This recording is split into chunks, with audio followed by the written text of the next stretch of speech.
Welcome to the Tech Egg. Don't get scrambled. Enjoy the video. In this video, I will explain how to make tomato pickle without garlic. First, choose about 2 pounds of ripe, firm tomatoes. They are key for a rich flavor. Next, gather your spices like mustard seeds, fenugreek, and chili powder. You'll also need about 1/2 cup of sesame oil and 1/4 cup of tamarind paste. These ingredients form the delicious base of our pickle. Now let's start cooking. Begin by chopping your tomatoes into small, uniform pieces. This ensures they cook evenly.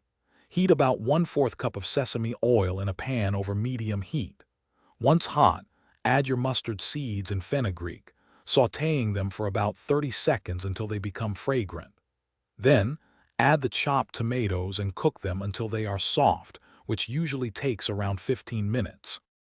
Next, it's time to build those amazing flavors.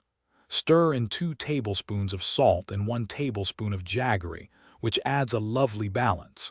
Then, mix in the tamarind paste along with about 1/2 cup of water.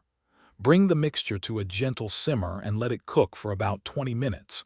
You want it to thicken nicely, reaching a rich, jam-like consistency that's perfect for a pickle.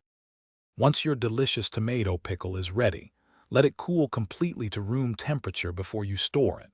Transfer the cooled pickle into clean, airtight glass jars to maintain its freshness and flavor. You can keep this homemade garlic-free tomato pickle in the refrigerator for up to 3 weeks, ready to enjoy whenever you like. Also, remember to check the description for a link to the Owala water bottle and other great deals.